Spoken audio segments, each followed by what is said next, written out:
Alright, I'm David Harry, and in this, which is one of my preliminary videos, which I'm very specifically doing for my busy YouTube buddy, Mr. Ian Craig, because me and Ian do like a lot of videos for one another, like, you know, showing each other things and stuff like that. This video is very specifically for Ian, but what I'm going to do is open it up on my test channel, because I think, you know, the results might be quite good for a lot of other people. Now, what it is, me and Ian have been discussing a few options that we could do with our Rode systems and stuff and all the rest of it, and try and get a bit more use out of it other than just doing like the usual, you know, like slap it on your chest and all the rest of it. So this is the Go system, by the way. Now basically what I'm going to do is try using the transmitter with a number of small microphones, as in these types of little video mics. So I've got a number of them here, and I'll go through them as I start testing it through and whatnot. And what I'm going to be doing is holding it in my hand, obviously, for now. But the idea is to see if any of these work well with it in a couple of ways. One, do they reject RFI, which is radio frequency interference? So if they don't pick up any interference off the transmitter, bonus. But do they sound good as well? Now, if that is the case, there is then an option to use any of these with the Go's transmitter plugged into the back of it. And I'll show you how I'm going to do that in a second. You could actually use them on a short boom and then have somebody do like a boomed mic with it, a boomed radio mic with one of these small microphones, which I think is a pretty cool idea. Ian also agrees with me, because Ian's going to be doing a bunch of these himself as well. So what I'm going to do now is just show you very quickly the setup of it. In fact, I'll show you the components first, and then I will kind of do a close-up once it's actually all put together. Now what it is, I don't know how well this is going to focus, because my focusing may be set to my face, or I don't know. Now see that there, that's a TRS 3.5mm male joiner. So the idea is I'm going to plug that into the input onto the Go transmitter, and then I will then plug one of the microphones on the other end. So it'll be like that, with the transmitter connected directly to the back. There is a bit of a breeze going on, so I'm going to use the dead cat off the Rode VideoMicro. Okay, so what I'll do, I'll get on with this configuration, and let's get a gauge of, like, you know, whether these things work. Because the idea is, if this video kind of proves that it does work, and, like, you know, there is something to this, I'll start doing a couple of small videos then, specifically about any one of them, and particularly uses such as booming it, or then just using it maybe as a standalone little, like, you know, handheld system as well. Okay, so to the first microphone. Okay, so the first one that I've got on here is the Comica CVM-VM10 MK1. So like I said, I'll try and get close to the camera with it, just so we can get a gauge of what it's doing. I don't know if it's going to focus properly, but here we go.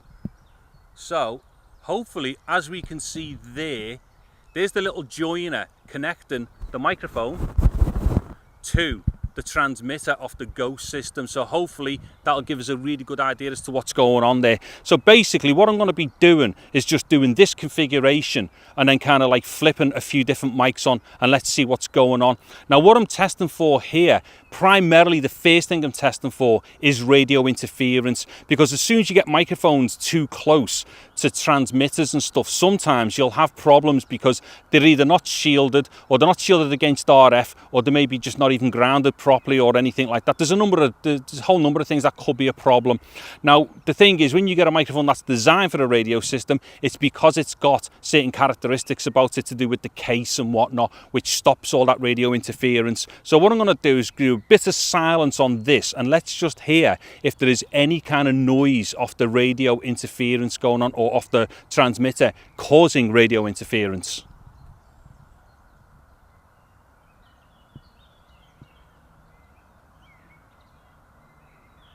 Okay, so that should give us a really good idea as to whether or not there's any issues there with RFI. And obviously, as I've been talking, we're going to get a really good gauge as to how well it sounds as well. I mean, the signal that I've got going in is really good. Oh, just a quick point on this. I've got my camera set to its lowest gain setting, and then I've got the receiver off the Go set to its midpoint, and that's about the best position I can get on this system with all of these mics. I've already done a quick line level check to see whether that was all right, and it does seem to be the right kind of setting for it. And also I will have done in post is raised it up a bit, put a slight limiter on it just to get it as loud out as possible. Okay, so to the next microphone. So what I'm on now is the Comica CVM-VM10 MK2. So this is the second variant of the VM10. I'm not entirely sure whether they are different. They may have different capsules, although they do look the same. But this will give me another idea as to if they are that different or if they're basically the same. I think what happened is, I think Comica just repackaged it. They put a different kind of clip system on it and a different dead cat on the Mark II version. I'm not entirely sure whether the capsule changed. The actual body is exactly the same, but what will be interesting is just to hear, is there any difference tonally? And on top of that as well, when it gets to the silence section, does this handle RFI any differently? Is it there? Is it not there? And on that point as well, another thing I have to mention here, either both of these or at least one of them was given to me by Mr. Ian Craig. And while I'm on Ian again, right, either here, I think, or this side, there's going to be a link. Go and visit Ian's channel. If you're into this microphone stuff and all that thing, go and see his channel, because Ian does like similar stuff to me. He just does it differently, and he's got a different accent to me as well. And it could be argued that if you're not overly familiar with the Scouse accent from Liverpool, which is what I've got, obviously, that you may understand Ian a bit easier than me. Anyway, so check out Ian's channel. He does some really cool stuff. And very importantly, just like what I do, Ian does a ton of like proper real world things. So none of that sitting in sterile rooms testing things and checking things out in the best conditions. Ian does do a lot of what I do, which is test things in environments where people are likely to use them, because it's all well and good like listening to people do stuff in like vocal booths or in studios or in kind of pristine kind of cherry pick conditions. That's all good, because that does definitely give you a really good idea of how things sound. But in practice, that is not how people use equipment. They have to get out and do it in different environments and all the rest of it. And that's where Ian's channel is really good. And that's why I say we do similar stuff, because the both of us kind of go, well, let's use these things in the conditions and the scenarios and like the surroundings that you are likely to use them in.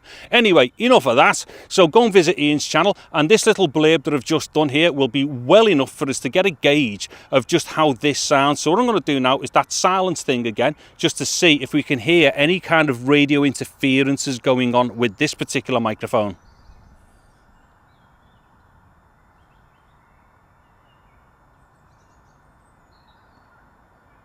Okay, so that should give us a really good idea as to whether or not there was any RFI there. So what I'm going to do now is go to the next microphone.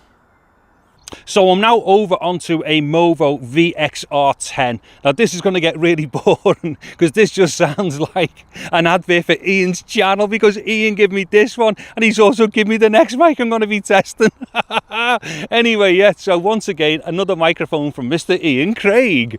Now what it is, the Movo is not a particularly good microphone, I don't think. I think it's a bit too bassy and whatnot. But here's the thing, sometimes when you put a microphone onto, like, you know, one type of system and it doesn't sound particularly how you would like it to sound, sometimes a microphone that isn't particularly good in one scenario may be good in another. So that's another reason for testing this microphone. So although I don't like this on certain things, it may well work doing this, and it may well even be good for, like, you know, the rejection of radio interference and stuff like that. I don't know until I listen back to all this as well anyway.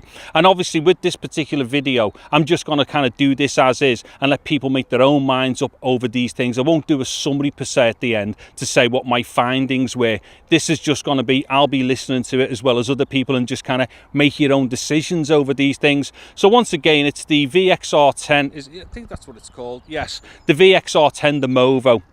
And this is very similar to the Boya microphone as well. Both of them are rebranded of the same thing.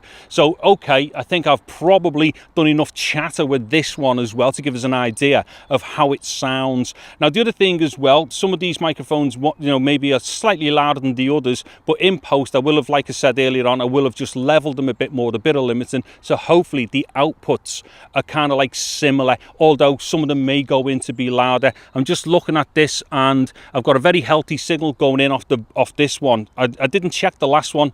Well, I knew it was recording, I just wasn't checking the level properly.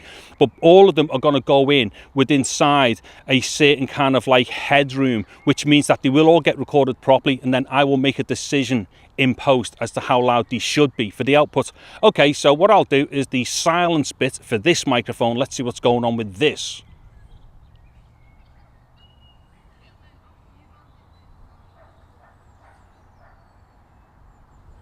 Right, there's loads of people in the park here. These people have just walked over there, started turning around, looking at me. They must be going, there's a nutter in the park. Little do they know. Anyway, so what it is, I'll get on to the next microphone in this particular test.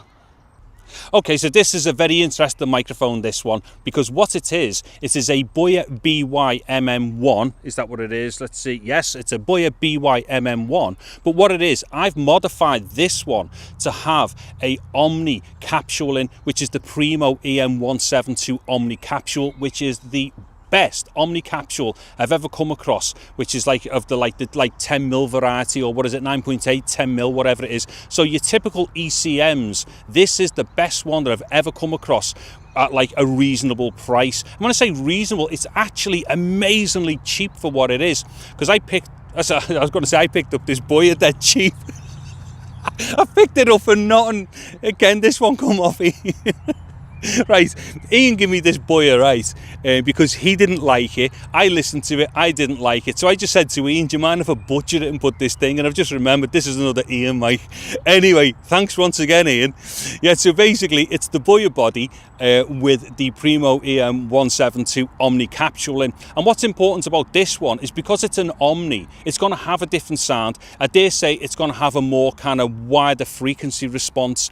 And well, and the other thing is, well, if I come off axis with it like that, for instance, from the side, if I was doing that, I didn't do any kind of like axis testing with the others, because we all know that they're cardioids and they will drop off to the side and the back. But with this being an omni, what happens is you can kind of move it about quite a bit and go what would look like off axis, and it's still going to be picking up extremely well, even if I turn it away from myself. So even from the rear, this is going to pick up really, really well. Now, the thing with this, most people wouldn't use an omni for a lot of stuff to do with dialogue, but here's the thing with this particular setup, or with any omni, if you're outdoors and you want to get a bit of a taste for the environment, an omni is brilliant for that, because not only is it going to pick up your voice really well, it's also going to be picking up a good taste of the atmosphere of like the surroundings where you are and all the rest of it. So when you get to the silence test, we'll probably hear that a bit better. Hopefully it's going to be rejecting RFI, but we should hear more of the bird song and all that stuff. We may even hear it now behind my voice anyways. So what I'm going to do is go to that little bit of silence and let's see what we can hear with this.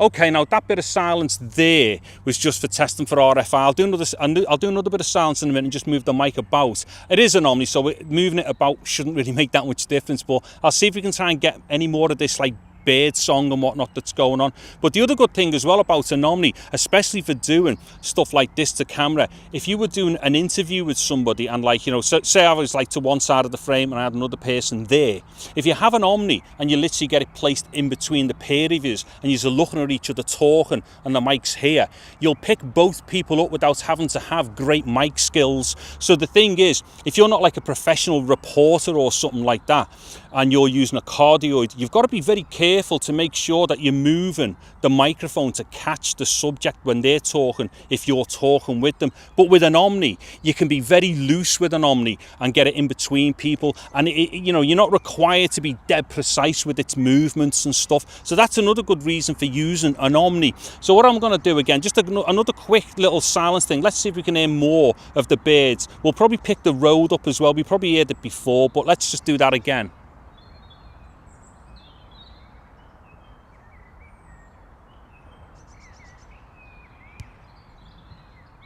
Okay, yeah, so I think that's going to give us a really good example of how this one is sounding. And I'm just looking at the levels and I've got a nice level going in, so definitely we're doing a good recording. Whether it sounds good, I'm not entirely sure. You can be the judge of that. So what I'm going to do now is get on to, I think, is it the last microphone? So to the last mic, and what it is, this is the famous or infamous Rode VideoMicro. Now, as far as I'm concerned, this is quite possibly the best microphone of its type, as in one of these little short kind of pencil mics. What it is, all these mics that I've used here, quite often people refer to them as shotgun mics. They are not shotgun microphones because they don't have an interference tube on them. What they are is just short pencil mics. And basically, this one one, I think, is the one which on balance is kind of like maybe my favorite out of all of these. I've still got other ones as well which I use for doing this type of stuff, but this one's my favorite. And the reason for that is because it's built like a tank. I'm not going to undo anything here, but this one is absolutely battered. It's been dropped on all kinds of things, it's been stood on all kinds of stuff like that. It's great. And tonally as well, it does differ a little bit from some of the others, because what it is, it's not quite as responsive in the bass end. It may be a little bit more brighter in the mid, upper mid.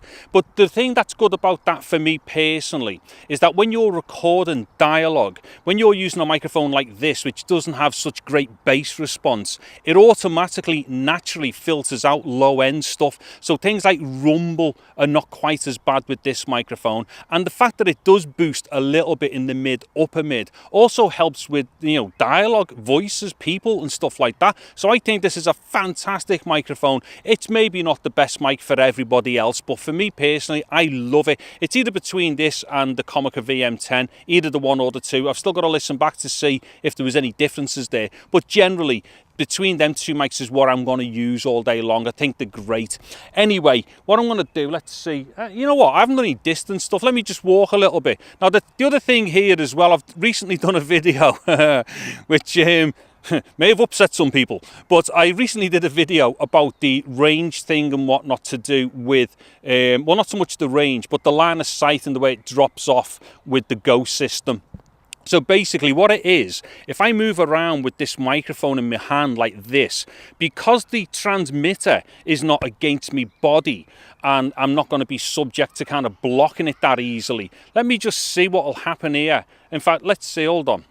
See this distance here? I definitely was having problems earlier on doing this test that I did at this distance. It basically, it did kind of stop working when I moved around. So let me just move around like that and let's just see if I can still, if you can still hear me talking consistently here without it dropping out. I'm hoping it does work a bit better like this. And just in case, I'll come over here. In fact, I'll walk around. Now there's a fair chance it is going to drop out here because it's just the radio system here is very weak when there's obstructions. So when I get in between the line of sight, it may still do that. But what I'm hoping for here is because the actual bulk of the transmitter isn't against me, I'm hoping that with it being in free space, it may work better. So I'm going to just walk around and I'll put me back to the camera as I'm walking around. So as I'm doing this, walking around back to the camera and all the rest of it, hopefully it's not dropping out. I mean, this definitely would drop out if it was on me. So let me just turn around there. I'll just talk and turn slowly. Let's see how much of it was being picked up and how much of it was being dropped out and all the rest of it. So the fact that the Go transmitter is away from me body may well help it loads doing that. But here's the real cool thing with this, and like I say, this is actually a preliminary test. So the point of this test is once I work out what I can and I can't do with this system, or which mics work and which don't. Actually, before I go any further, just quickly, RFI test, because I'm just yammering and forgetting what to do. So RFI test quickly.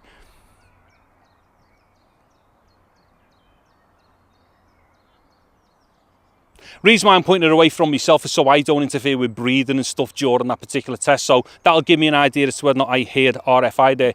What I was going to get to just then is if this system works on any of these microphones really well, and hopefully the Micro and one of the Comicas, it may well be like the Boya or whatever, you know, one of the other ones that works well. I don't know yet. But regardless, whichever one works, the good thing about this is what I'm going to do when I do the proper videos, like very focused about each one or two of them, what I'm going to do is put it on a short boom and then do examples of using it handheld on a short boom. So I'm going to go out with one of my mates, get them to talk, and I'll boom in over them with it. And in that instance, what's going to happen? The microphone, in fact, we're going to see the mic in the shot here. But that might typically be the position for the boom, right? So the mic would be up there. Now that being the case, the transmitter is then up in the air, which means that you could boom something like this, and or even just if you wanted to go somewhere else and record something with your hand up in the air like that and point the mic at something, you'll definitely be able to do it. So let me see if I can try and keep this into some kind of, like, you know, position with my voice, and I'll move around, because what's going to happen here, there's definitely not going to be any dropouts, or there shouldn't be, because it's up in the air. So hopefully I'm kind of staying quite steady, you know, as far as distance is concerned with my voice. There's people behind me over there looking at me like I'm a complete and utter weirdo. Right. What it is, right, just a quick thing here. I've been working out as to whether or not do I do vlogging. Is what I do vlogging? I don't know, because to me, people who vlog are people who go out in the street and don't care about when people look at them. And the thing is, I'm starting to get to that point where I don't care when people look at me weird. So maybe I'm becoming a vlogger. Anyway, so the idea is, let me see. If that's, hopefully that's out of the frame there, and if that is the case, and hopefully as I was moving around there, I'll do a little bit more of it actually. So whilst it's up in the air like this, I'm just hoping that, you know, it's in line of sight, because the transmitter is up in the air and I'm not going to have any issues with it. So hopefully this is all cool. Anyway, yes, I will carry on going, doing even madder stuff if I don't stop myself now. All right, so end of the video now. So basically what I've been doing here is just testing to see, do any of these mics work tonally? Do any of them reject radio interference and whatnot? And like I say, you be the judge of that as well. And I would appreciate if anyone finds this video, you know, could you leave comments, let me know what they think of this, the idea of it, the microphones, was there any noises that they could hear which were getting in the way of things and such and whatnot, and did it even work when I had it up in the air, you know, was it dropping out or anything like that? So the idea is whatever I find off the back of this is going to be a video on its own, and I'll do a much shorter one than this, because this is a proper test video. And then what I'll do, I'm going to try and find the best system that I can go out with to do a really short boomed wireless version of a video microphone. I'm hoping this is going to be good, and the Comica, or one of the Comicas, but it's likely I'll just use anything, whichever one works. Anyways, yeah, so I think this will be enough of all this. And once again, massive shout out to Ian Craig, that is. Go and check his channel out. He's brilliant. He does boss stuff and all the rest of it. And without Ian's assistance, I'd only have been doing one mic in this test. Anyways, yeah, so if you've liked this and whatnot, check through my videos and whatnot, because there'll be other things like this and you might get onto and you might like and all the rest of it. Consider giving me a thumbs up, or you know, subscribe to the channel, share the video, leave comments, all that crazy nutty stuff. Anyway, I'm all talked out now, because I've already done 2 more tests before this one, and I'm starving and my coffee's wearing off and all the rest of it, so I'm gonna go. Anyway, I'm David Harry. Thank you very much for watching this video. Take care and goodbye now.